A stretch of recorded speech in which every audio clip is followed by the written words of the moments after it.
Hello everyone, आज date है 12 मई 2021 और द हिंदू न्यूज एनालिसिस में आपका स्वागत है। इस वीडियो में हम द हिंदू की इंपोर्टेंट न्यूज को प्रीलिम्स और मेंस के पर्सपेक्टिव से डिस्कस करेंगे। इस न्यूज़पेपर की पीडीएफ का लिंक नीचे डिस्क्रिप्शन में दिया हुआ है या फिर आप direct Telegram channel volcano IAS academy को सर्च करके वहां से भी पीडीएफ को डाउनलोड कर सकते हो। फर्स्ट न्यूज वेब बेस्ड और आज हम दो लेक के बारे में, सांबर लेक और कोडाई कैनाल लेक के बारे में डिस्कस करेंगे। सबसे पहले सांबर लेक के बारे में डिस्कस कर लेते हैं। हमारे इंडिया का सबसे लार्जेस्ट स्टेट है राजस्थान और उस राजस्थान के 3 डिस्ट्रिक्ट यहाँ पर, अगर राजस्थान के मैप को हम व्यू करें तो ये नागौर डिस्ट्रिक्ट है, ये है जयपुर डिस्ट्रिक्ट और ये है अजमेर डिस्ट्रिक्ट। 3 डिस्ट्रिक्ट की सीमा पर सांबर लेक एग्जिस्ट करती है। सांबर लेक हमारे इंडिया की लार्जेस्ट इनलैंड सॉल्ट लेक है, ये हमें पता होना चाहिए। पूरे इंडिया में जितना नमक का प्रोडक्शन होता है उसका 9% यहीं से प्रोड्यूस्ड होता है सांबर लेक से। 1990s में सांबर लेक को रामसर साइट की डेजिग्नेशन भी दी गई थी। विंटर वाले सीजन में यहाँ पर साइबेरिया और फिर नर्दर्न एशिया से बहुत सारे माइग्रेटरी बर्ड्स यहाँ पर आते हैं और इसीलिए ये काफ़ी न्यूज़ में रहती है। 2019 के समय में खूब सारे माइग्रेटरी बर्ड्स की, हज़ारों की संख्या में माइग्रेटरी बर्ड्स की यहाँ डेथ हो जाती है, जिसकी वजह से ये एरिया काफ़ी न्यूज़ में रहा था। सांबर लेक, अब यहाँ पर बहुत सारी छोटी छोटी जो रिवर्स हैं वो अपना जल सांबर लेक में गिराती हैं। अब आपको पता है कि राजस्थान वाला जो रीजन है वो तो डेजर्ट रीजन है, वहाँ पर रिवर्स कहाँ से आएंगी? तो हमें ये पता होना चाहिए कि अरावली रेंज जो गुजरात के खेड़ब्रह्म से जिसका ओरिजिन होता है और दिल्ली के रायसीना हिल्स तक, यहाँ से बिल्कुल मध्य से, राजस्थान से बिल्कुल मीडियम से, बिल्कुल बीच से गुजरती है अरावली रेंज और उसी अरावली रेंज से ही ये सांबर लेक चारों तरफ से घिरा हुआ है। तो उसी अरावली रेंज से नदियाँ निकलती हैं, जिसमें कुछ मेजरली रिवर्स का हम बात करें तो मेथा, रूपनगढ़, खारी, ये सारी जो नदी हैं, रिवर हैं, ये अपना जल गिराती हैं, पानी गिराती हैं सांबर लेक में। जिसमें जो खारी नदी है, मेथा नदी जो है वो नॉर्थ टू साउथ बहती है और रूपनगढ़ नदी साउथ टू नॉर्थ बहती है। तो ये सांबर लेक के बारे में हमने बेसिक फैक्ट्स देखे। अब कोडाई कैनाल जो लेक है उसके बारे में बेसिक फैक्ट्स हम देख लेते हैं। कोडाई कैनाल लेक की अगर हम बात करें तो इसको कोडाई लेक के नाम से भी जाना जाता है। सबसे इम्पोर्टेंट बात है कि ये एक मैन मेड लेक है। हमारे इंडिया के ऊपर जब ब्रिटिशर्स का रूल था उसी समय इसको बनाया गया था। ब्रिटिशर्स और यूएसए से कुछ मिशनरीज यहाँ पर आई थी इंडिया में, उन सब ने हेल्प करके इस लेक को बनाया था। तमिलनाडु का जो कोडाई कैनाल सिटी है वहाँ पर ये लेक एग्जिस्ट करती है। ये जो लेक है कोडाई कैनाल लेक, यहाँ इसमें गूगल मैप में अगर हम देखें तो बिल्कुल स्टार के भांति इसकी शेप पाई जाती है, ठीक है। और ये चारों तरफ से, इस लेक के चारों तरफ नॉर्थ वेस्टर्न जो पालानी हिल्स रेंज है उससे ये घिरी हुई है।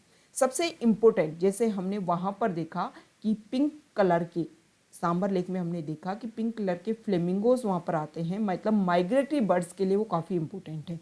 इसी तरीके से कोडाई कैनाल जो लेक है वहाँ पर एक कुरिंजी एक यूनिक फ्लोरिंग प्लांट है जो इस एरिया में पाया जाता है। कुरिंजी एक स्पेशल प्लांट है जो इसके कैचमेंट एरिया में, इस लेक के कैचमेंट एरिया में पाया जाता है।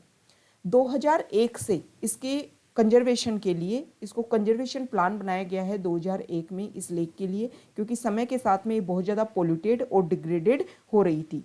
सबसे ज़्यादा कोडाई कैनाल लेक इसलिए न्यूज में रहती है क्योंकि टूरिज्म को ये अट्रैक्ट करती है, इसलिए टूरिस्ट के द्वारा पोल्यूशन या फिर इंडस्ट्रियल एफ्लुएंट्स जो हैं वो यहाँ पर आकर के इस लेक में डाले जाते हैं, जिसकी वजह से ये काफ़ी पोल्यूटेड लेक है, इसके लिए काफ़ी न्यूज़ में रहती है। तो कोडाई कैनाल लेक के बारे में सबसे इम्पोर्टेंट फैक्ट्स की अगर हम बात करें तो ये मैन मेड लेक है। इस तरीके के क्वेश्चन जो हैं वो प्रीलिम्स में स्पेशली आपको पूछ लेंगे, या फिर आपका स्टेट पीसीएस जो होता है उसमें इस तरीके के क्वेश्चंस आते हैं। 1 लाइन बेस्ड, 1 ऑप्शन बेस्ड जो क्वेश्चन होते हैं वो आते हैं प्रीलिम्स में, स्पेशली स्टेट पीसीएस या फिर यूपीएससी भी अगर प्रीलिम्स में पूछता है तो इस तरीके के स्टेटमेंट देकर करके आपको किसी चीज़ के बारे में पूछेगा। तो कोडाई कैनाल के बारे में सबसे इम्पोर्टेंट स्टेटमेंट है कि ये मैन मेड लेक के कारण प्रसिद्ध है, और दूसरा कुरिंजी यहाँ पर एक स्पेशल फ्लावरिंग प्लांट पाया जाता है, उसके लिए भी ये काफ़ी इम्पोर्टेंट है। अब हम द हिंदू की जो इम्पोर्टेंट न्यूज़ है उनको डिस्कस कर लेते हैं। First news, Moody's lowers India's growth projection to 9.3%।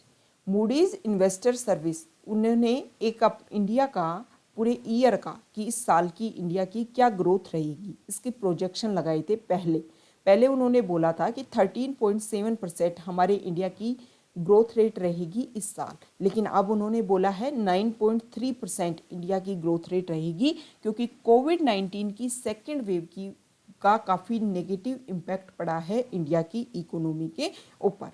ठीक है, कोविड-19 के केसेज बढ़ रहे हैं और वैक्सीनेशन की जो दर है, वैक्सीनेशन की जो रेट है वो स्लो है, इसका काफ़ी नेगेटिव इम्पैक्ट पड़ा है हमारी इकोनॉमी के ऊपर। Next news, 26 killed as Israel targets Gaza with air strikes. इस न्यूज़ को हम फॉरेन पेज जब डिस्कस करेंगे तब काफ़ी अच्छे से एलेबोरेटली इस न्यूज़ को हम डिस्कस करने वाले हैं आज। बस आपको ये पता होना चाहिए कि इजराइल में काफ़ी टेंशन चल रही है। इजराइल और फिलिस्तीन के जो लोग हैं उनके बीच में वो एक दूसरे के ऊपर अटैक कर रहे हैं। इसमें हमास और दूसरे जो आर्म्ड ग्रुप्स हैं उन्होंने बम्बार्डिंग कर दी है साउथ इजराइल के ऊपर। सैकड़ों की संख्या में उन्होंने रॉकेट्स दाग दिए हैं। और इसके अलावा जो इजराइल है उन्होंने भी गाजा स्ट्रिप वाले एरिया पर एयर स्ट्राइक की है। नेक्स्ट न्यूज, देखो कल भी हमने डिस्कस किया था कि कुछ बॉडीज गंगा में बहती हुई मिली हैं, इनकी संख्या बढ़ गई है और 71 बॉडीज गंगा से ढूंढी गई हैं। और अब गंगा वाले एरिया पर जो विजिलेंस है, जो चौकन्नापन है, वो ज़्यादा बढ़ा दिया गया है। मतलब वहाँ पर जो पुलिस है उसकी इस चीज़ को देखने के लिए कि बॉडीज़ आ कहाँ से रही हैं, कौन इनको डिस्पोज कर रहा है पानी के अंदर, ये देखने के लिए। हालांकि ये माना गया कि हो सकता है वो कोविड-19 पॉजिटिव हो, इसलिए उनका क्रिमेशन पुलिस के द्वारा कर दिया गया। उनके जो डीएनए सैंपल्स हैं उनको प्रिजर्व रख लिया गया ताकि पता लगाया जा सके समय के साथ में कि ये लोग कौन थे। नेक्स्ट न्यूज कोविड से रिलेटेड है। केसेज की संख्या 15 स्टेट्स में बढ़ रही है और 21% पॉजिटिविटी रेट है। सबसे ज़्यादा इम्पोर्टेंट अगर हम बात करें तो हमारे इंडिया में जो डेथ रेट है वो काफ़ी कम है। ये पॉजिटिव न्यूज़ है कि हमारे इंडिया में एक्टिव केसेज भी बहुत ज़्यादा है, तो उनसे सही होने वाले लोगों की संख्या भी बहुत ज़्यादा है। नेक्स्ट न्यूज, यहाँ देखिए, Maratha quota Uddhav writes to president. देखो उद्धव ठाकरे जो महाराष्ट्र के सीएम हैं उन्होंने लिखा है किसको, वहाँ के जो गवर्नर हैं भगत सिंह कोश्यारी, कि वो प्रेसिडेंट रामनाथ कोविंद को ये लेटर को भेजें। क्यों? क्योंकि देखो मराठा रिजर्वेशन इन लोगों ने दिया था और उसको पहले हाई कोर्ट ने, उसके बाद में सुप्रीम कोर्ट ने उसको मना कर दिया है कि 102 कॉन्स्टिट्यूशनल अमेंडमेंट एक्ट आने के बाद में इस तरीके से आप स्टेट जो है वो किसी भी कम्युनिटी को, किसी भी कास्ट को रिजर्वेशन नहीं दे सकता, क्योंकि सोशली एंड एजुकेशनली जो बैकवर्ड क्लासेज हैं उनको, उन सभी को क्या दिया गया है, रिजर्वेशन दे दिया गया है 102 कॉन्स्टिट्यूशनल अमेंडमेंट एक्ट के तहत। तो इस तरीके से जब 102 कॉन्स्टिट्यूशनल अमेंडमेंट एक्ट लागू हो गया उसके बाद में जो सेंट्रल गवर्नमेंट है उसी के पास पावर है, प्रेसिडेंट के पास पावर है कि वो किस कम्युनिटी को, किस कास्ट को अपडेट करना चाहता है। और एक बार अगर वो लिस्ट बन जाती है तो उसके बाद में जो पार्लियामेंट है वो ही उसी में चेंज कर सकता है। तो इसी को लेकर के प्रॉब्लम है। जो महाराष्ट्र है वो चाहता है कि मराठा कम्युनिटी को रिजर्वेशन दिया जाए। Next news, PM Modi G7 visit cancel due to कोविड-19 क्राइसिस। देखो हमारे जो पीएम हैं वो G7 की मीटिंग में नेक्स्ट मंथ में जो यूके में G7 की मीटिंग होगी उसमें नरेंद्र मोदी पार्टिसिपेट करने वाले थे, लेकिन अब उसको अटेंड नहीं करेंगे, ऐसा एक्सटर्नल अफेयर्स मिनिस्ट्री के द्वारा अनाउंस किया गया है। क्योंकि कोविड-19 की जो क्राइसिस चल रही है उसको ध्यान में रखते हुए ऐसा उन्होंने बोला है। अभी वहाँ पर मिनिस्टर G7 की जो मिनिस्ट्रियल मीटिंग हुई है उसमें हमारे foreign external affairs minister Jaishankar वहाँ पर गए थे, तो उनकी टीम में 2 लोग पॉजिटिव होने की वजह से वहाँ पर जाने के बाद भी सारी जो मीटिंग्स है वो उन्होंने वर्चुअली अटेंड की। तो उसी को ध्यान में रखते हुए अब जो हमारे पीएम हैं उन्होंने मना कर दिया है। इससे पहले यूके के जो prime minister mister Boris Johnson वो भी इंडिया के विजिट पर आने वाले थे, लेकिन उन्होंने भी कोविड-19 के केसेज को ध्यान में रखते हुए इंडिया की विजिट के लिए मना कर दिया था। नेक्स्ट न्यूज फॉरेन पेज से है। यहाँ पर चाइना की जो पॉपुलेशन ग्रोथ रेट है उसको लेकर के है कि डेकेड्स में, कई दशकों में चाइना की पॉपुलेशन ग्रोथ रेट काफ़ी लोवेस्ट रेट देखने को मिली है। पिछले साल की अगर बात करें तो 1961 के बाद में सबसे लोवेस्ट बेबीज पिछले साल वहाँ पर बॉर्न हुए हैं। ओनली 12 मिलियन बेबीज पिछले साल वहाँ पर पैदा हुए थे और 1961 के बाद में सबसे लोवेस्ट है, ऐसा उनके सेंसस के अकॉर्डिंग डाटा सामने आए हैं। इस तरीके से क्या होगा कि वहाँ की जो यंग एज है 15 टू 60 एज के जो लोग हैं उनकी संख्या कम होती जाएगी समय के साथ में। इसका इफेक्ट अभी देखने को नहीं मिलेगा, एक समय के बाद देखने को मिलेगा जब उनकी जो यंग एज है वो कम होगी और इस तरीके से वर्क फोर्स जो है वो कम हो जाएगा और जब उनको यूथ की ज़रूरत पड़ेगी उसी टाइम पूरे वर्ल्ड से जो यूथ है उसको जॉब अपॉर्चुनिटी के रूप में क्रिएट होगा चाइना एक as a hub. Next news what's happening in Jerusalem. इस न्यूज को डिस्कस करने से पहले हम इस न्यूज को डिस्कस करते हैं। Saudi aid worth $123 million announce for Pakistan. देखो, Imran Khan is in Riyadh on a 2-day visit. Imran Khan Riyadh की विजिट पर गए हैं 2 दिन और वहीं पर ये चीज़ अनाउंस हुई है कि 118 ह्यूमैनिटेरियन प्रोजेक्ट्स के लिए $123 मिलियन रुपए खर्च करेगा सऊदी अरेबिया पाकिस्तान में, specially food security, health, education, water in सारे पॉइंट्स के ऊपर ज़्यादा पैसा खर्च किया जाएगा। देखो, जब इंडिया ने J&K का स्पेशल स्टेटस रिमूव कर दिया गया था तब पाकिस्तान ने ये कोशिश की थी कि जो ऑर्गेनाइजेशन ऑफ इस्लामिक कॉरपोरेशन उसमें दबदबा है सऊदी अरेबिया का, वो साथ दे पाकिस्तान का, लेकिन सऊदी अरेबिया ने जब कोई कमेंट नहीं पास किया तो पाकिस्तान ने कोशिश की कि उसको काउंटर करने की कि टर्की सबसे इम्पोर्टेंट सबसे पावरफुल देश है। इस तरीके का जब स्टेटमेंट पाकिस्तान ने दिया तो सऊदी अरेबिया इससे नाराज़ था। काफ़ी लंबे समय तक ये नाराज़गी चली, लेकिन काफ़ी कोशिश की पाकिस्तान ने दोबारा से सऊदी अरेबिया को अपने साथ में लाने की। और इस तरीके से जब सऊदी अरेबिया पाकिस्तान में इन्वेस्टमेंट कर रहा है, इससे ये लगता है कि दोनों के रिलेशन काफ़ी कूल हो रहे हैं। नेक्स्ट न्यूज, अब हम जेरूसलम जो लास्ट हमारा आज का आर्टिकल है उसको डिस्कस कर लेते हैं। सबसे पहले यहाँ पर प्रॉब्लम बताई गई है कि क्या हुआ है। देखो, बहुत सारे जो फिलिस्तीन जो लोग हैं वो इसमें मारे गए हैं। मरने का कारण ये है कि इजराइल जो आर्मी है, इजराइल जो पुलिस है, उसने पुलिस फोर्स ने, आर्मी फोर्स ने क्या किया, अल अक्सा मॉस्क्यू के ऊपर अटैक कर दिया। और अल अक्सा मॉस्क्यू पे जब अटैक किया तो वहाँ पर बहुत सारे फिलिस्तीन जो लोग हैं 300 से ज़्यादा वो उसमें मारे गए, मतलब इंजर्ड हो गए, घायल हो गई। अब इसमें बदले में क्या किया, हमास जो इस्लामिस्ट मिलिटेंट ग्रुप है उन्होंने अटैक कर दिया किसके ऊपर, इजराइल के ऊपर। अब इजराइल के ऊपर रॉकेट से उन्होंने अटैक किया तो 2 इजराइल्स उसमें मारे गए।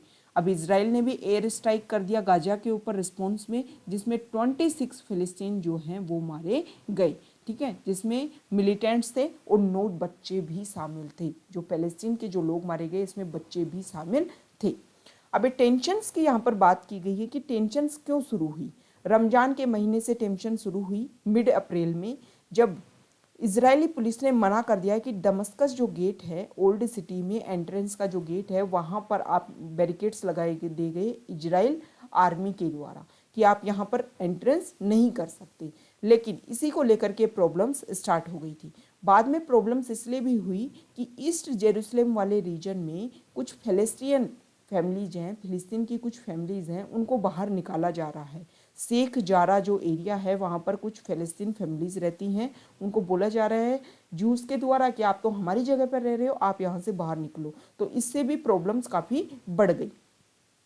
अब नेक्स्ट प्रॉब्लम क्या होती है कि वहाँ पर जो ईस्ट जेरूसलम वाला पार्ट है वहाँ पर एक पहाड़ी है और उस पहाड़ी के ऊपर एक अल अक्सा मॉस्क्यू है। अब ये अल अक्सा मॉस्क्यू जो फिलिस्तीन के जो लोग हैं, मुस्लिम कम्युनिटी के जो लोग हैं, उनके लिए काफ़ी तीसरे नंबर की सबसे होलीएस्ट साइट है। इसके अलावा वहाँ पर एक वॉल भी है, एक वॉल है, और वो जो वॉल है वो फिलिस्तीन जो जूस जो लोग हैं उनके लिए काफ़ी इम्पोर्टेंट है। तो इस तरीके से पहले क्या होता था कि ये जो अल अक्सा मॉस्क्यू, ये जो कंपाउंड वाला रीजन है, उस कंपाउंड वाले रीजन को क्या किया जाता था, उस कंपाउंड वाले रीजन को, जिसको नोबल सेंचुरी के नाम से भी जाना जाता है, उस कंपाउंड वाले रीजन को गवर्न किया जाता है जॉर्डन के द्वारा। अब पहले वहाँ पर जूज लोग नहीं जाते थे, लेकिन समय के साथ क्या हो रहा है कि जूज लोग इजराइल आर्मी के साथ में वहाँ पर जाने लग गए हैं। तो इसको लेकर भी टेंशन्स काफ़ी क्रिएट हो रही थी। इजराइल आर्मी को लग रहा था कि जो भी प्रोटेस्टर हैं वो अल अक्सा मॉस्क्यू में जाकर के छिप गए हैं। तो वहाँ पर अटैक किया गया इजराइल आर्मी के द्वारा, और जब अटैक किया गया तो उन्होंने भी रिवर्स अटैक किया, और इसकी वजह से 300 से ज़्यादा फिलिस्तीन जो लोग हैं वो इसमें घायल हो गए। अब ये हमने टेंशन्स की बात कर ली। अब हम प्रॉब्लम्स देख लेते हैं कि काफ़ी लंबे समय से क्या प्रॉब्लम चल रही है। सबसे पहला डिस्प्यूट की प्रॉब्लम है शेख जारा डिस्प्यूट्स। क्या प्रॉब्लम है, 1948 से पहले, मतलब 1885 का समय की बात है, जब जूज लोगों के ऊपर पूरे वर्ल्ड में एट्रोसिटीज वायलेंस हो रहा था, तो उन लोगों के ऊपर एक तरीके से उनको बोला गया कि आप इस वाले रीजन में, स्पेशली जो फिलिस्तीन वाला रीजन है, वहाँ पर जाकर के आप ज़मीन खरीदो और उस एरिया में जाकर के रहने लग जाओ। उस समय जो ये फिलिस्तीन था वो ओटोमन एम्पायर का एक पार्ट था। तो उसी समय ये लोग यहाँ पर आते हैं, एरिया खरीदते हैं, लेकिन उस पर घर नहीं बनाते। अब 1948 के बाद में, 1948 से पहले हम देखें, वर्ल्ड वॉर के बाद की बात है, 1916 में इस एरिया को, ये फिलिस्तीन वाला जो रीजन है वो ब्रिटेन की कॉलोनी के अंडर आ जाता है, ब्रिटेन की कॉलोनी बन जाता है। बाद में ब्रिटेन के एक मिनिस्टर एक स्टेटमेंट देते हैं कि हाँ यहाँ पर जूस लोग आसानी से रह सकते हैं। उसके बाद तो और ज़्यादा जूस पूरे वर्ल्ड से यहाँ पर आकर के बढ़ने लगे। अब टेंशन्स क्या हुई कि इस वाले रीजन में, इजराइल वाले रीजन में जूस लोग तो आने लग गए, लेकिन पहले से यहाँ पर जो लोग रह रहे थे, पहले से यहाँ पर मुस्लिम पॉपुलेशन काफ़ी थी, उसको काफ़ी परेशानी हुई। उसने ये बोला कि इस तरीके से जो हमारे राइट्स हैं वो तो छीन लिए जाएंगे, हमारे राइट्स को, और ज़्यादा लोग यहाँ पर पॉपुलेशन आएंगे, जब डेंसिटी बढ़ेगी तो हर चीज़ के लिए स्ट्रगल होना स्टार्ट हो जाएगा। तो यहाँ पर जब जूस लोग आए, वो लोग यहाँ पर रहने लग गए। अब ये ब्रिटेन की कॉलोनी बन गई थी। सेकेंड वर्ल्ड वॉर के बाद में क्या हुआ, जब ब्रिटेन अपनी कॉलोनीज को छोड़ करके जाने लगा, तो ये मुद्दा दे दिया गया यूएन को कि यूएन इस पर डिस्कस करेगा कि ये एरिया क्या है। तो 1948 में यूएन ने अपना रिजल्ट सुनाया और उन्होंने बोला कि इजराइल और फिलिस्तीन यहाँ पर 2 देश बनेंगे। ठीक है, अब क्या हो रहा है, 1948 के बाद में फिलिस्तीन कॉल्ड द इवेंट्स नकबा और कैटास्ट्रोफे, ये बन गया, इजराइल वाला रीजन क्रिएट हो गया। ठीक है, अब क्या होता है कि पहला वॉर होता है, उस वॉर के दौरान इजराइल का और अरब का पहला वॉर होता है। उस वॉर में क्या ईस्ट जो वेस्टर्न जो जेरूसलेम है उसको अपने अंडर कर लेता है इजराइल। ठीक है, और 1967 में 6 दिन का वॉर होता है, जिसमें ईस्ट जेरूसलेम को भी अपने अंडर कर लेता है। अब ईस्ट जेरूसलेम में ये एरिया है शेख जारा। ठीक है, शेख जारा। अब शुरू में क्या हो जाता है, जब वेस्टर्न जेरूसलम को अपने अंडर करता है, तो वहाँ से कुछ फिलिस्तीन फैमिलीज आकर के ईस्टर्न जेरूसलम वाले रीजन में, जो पहले जॉर्डन के द्वारा रूल किया जाता था, वहाँ पर जाकर के बस जाती हैं। अब 1967 में ईस्टर्न जेरूसलम को भी इजराइल ने अपने अंडर कर लिया। अब जैसे ही वहाँ पर अंडर किया, तो जूइश लोगों ने ये क्लेम करना स्टार्ट कर दिया कि यहाँ पर जो फिलिस्तीन की फैमिलीज रह रही है ना, वो एरिया तो हमारा है, यहाँ से आपको बाहर निकलना चाहिए। ठीक है, तो इस तरीके से ये शेख जारा डिस्प्यूट है, जिसको लेकर के वहाँ के इजराइल के सुप्रीम कोर्ट में भी सुनवाई चल रही है। अब जेरूसलेम क्या है, जेरूसलेम को जो फिलिस्तीन है वो अपनी फ्यूचर की राजधानी बताता है कि फ्यूचर में ही हमारी राजधानी होगी। हालांकि जो जेरूसलेम वाला रीजन है वो कम्प्लीटली उसको इजराइल इस समय गवर्न कर रहा है, इजराइल उसको अपना सिटी बताता है, लेकिन ज़्यादातर पूरे वर्ल्ड की जो कंट्रीज़ हैं वो इसके पर कोई क्लेम नहीं करती। वो बोलती हैं कि जब तक ये डिस्प्यूट अच्छे से सॉल्व नहीं हो जाता तब तक इसके ऊपर कुछ भी कमेंट नहीं किया जा सकता। तो ये प्रॉब्लम्स है इजराइल और फिलिस्तीन के ऊपर को लेकर के। इस समय यूएस के प्रेसिडेंट हैं, वो अपना क्या स्टेटमेंट देते हैं, ये बहुत ज़्यादा इम्पोर्टेंट होगा, क्योंकि जब मिस्टर ट्रंप राष्ट्रपति थे तब उन्होंने खुली छूट दी थी इजराइल को कि वो यहाँ पर अपना दबदबा कायम करने की पूरी कोशिश कर सकते हैं। लेकिन मिस्टर ट्रंप ने के बाद में जब मिस्टर जो बाइडेन राष्ट्रपति के चुनाव के लिए कोशिश कर रहे थे, उसी समय उन्होंने स्टेटमेंट दिया था कि हम क्लाइमेट चेंज और इसके अलावा जो ह्यूमन राइट्स है उनको प्रिजर्व, उनके सिक्योरिटी के लिए काफ़ी अच्छे से काम करेंगी। तो अब उनके जो भी स्टेटमेंट हैं उनकी एक तरीके से उनकी जांच होगी कि वो सिर्फ स्टेटमेंट दिए थे कि या फिर ह्यूमन राइट्स को वो ढंग से प्रिजर्व सिक्योर करना चाहते हैं, क्योंकि वेस्ट एशिया वाला जो ये रीजन है वहाँ पर काफ़ी प्रॉब्लम है। तो ये हमारा डिस्कशन था आज का। ओके।